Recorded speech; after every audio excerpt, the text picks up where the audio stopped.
आतंकवाद विरोधी मोर्चा के अध्यक्ष मनिंदरजीत सिंह बिट्टा आज सुबह वाराणसी पहुंचे। वाराणसी पहुंचने पर वह सीधा बाबा धाम के लिए रवाना हो गए। विश्वनाथ धाम पहुंचने पर उन्होंने मीडिया से बातचीत की और इस दौरान उन्होंने बाबा विश्वनाथ की नगरी में आने का मकसद बताते हुए कहा कि मैं अक्सर यहाँ आते रहता हूँ, लेकिन आज मेरे यहाँ आने का जो मेन मकसद यह है कि राम जी की कृपा से और भोले शंकर जी की कृपा से ज्ञानवापी जो हमारा मंदिर पुरजोर चर्चा का विषय बना हुआ है, यह जल्दी से जल्दी खुलना चाहिए। सुप्रीम कोर्ट का इस पर जल्दी से जल्दी फैसला आएगा। आज जो मेरे आने का मेन मकसद, मैं आगे भी आता हूँ, वाराणसी ने हर हर महादेव के चरणों में आता हूँ, पूरी देश में जाता हूँ।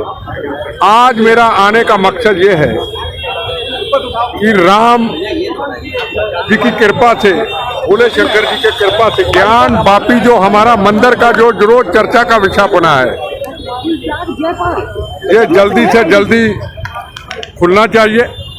सुप्रीम कोर्ट, मुझे उम्मीद है जल्दी से जल्दी इसके ऊपर फैसला आएगा। और मेरा खास तौर पे अपने मुस्लिम भाइयों को हाथ जोड़ के मेरी प्रार्थना है कि सेकुलरिज्म का सबूत दे।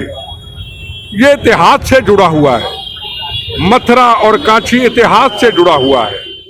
वहीं बाबर को काफिर और औरंगजेब को जालिम बताते हुए उन्होंने मुस्लिम पक्ष के लोगों से अपील करते हुए कहा कि मैं हाथ जोड़कर प्रार्थना करता हूं कि सेकुलरिज्म का सबूत दे। वो सेकुलरिज्म का सबूत दे।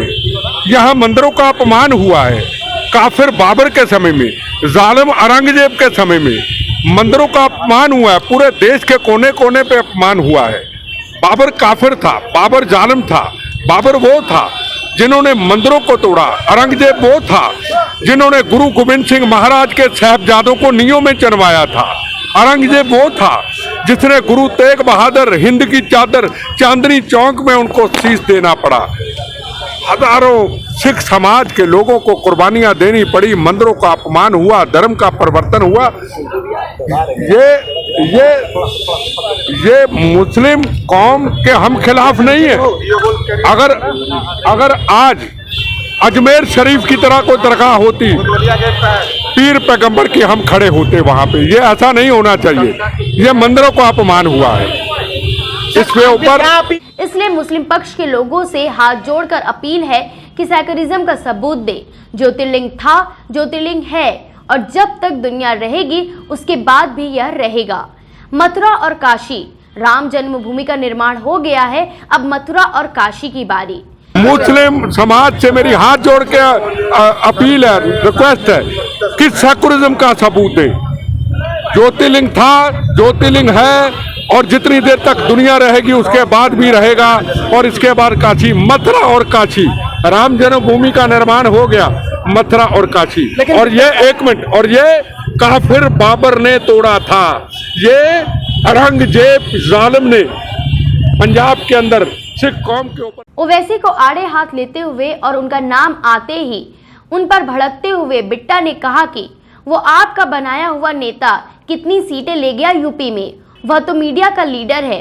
इतिहास के खूनी पन्नों को खोलने का प्रयत्न ना करे। अरे वो आपका बनाया हुआ नेता ओबीसी के पल्ले क्या है, कितनी सीटें ले गया यूपी के अंदर, बताओ। अरे मेरी बात का जवाब तो लो ना, कितनी ले गया बंगाल? वो तो आपका बनाया हुआ लीडर है, मीडिया का लीडर है, उसके पल्ले क्या है ओबीसी? मैं तो ओबीसी को कहता इतिहास के खूनी पन्नों को खोलने की कोशिश मत करो भैया।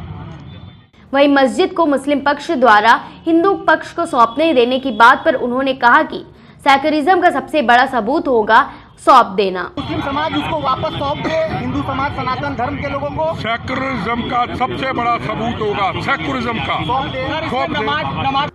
नमाज पढ़ने की हिमायती की बात पर उन्होंने कहा कि मंदिर में नमाज का क्या काम, और यदि किसी पीर पैगंबर की जगह है, अगर अजमेर शरीफ की तरह किसी महान पीर पैगंबर की जगह है तो पढ़नी चाहिए, लेकिन जब यह है ही नहीं तो कैसे पढ़े?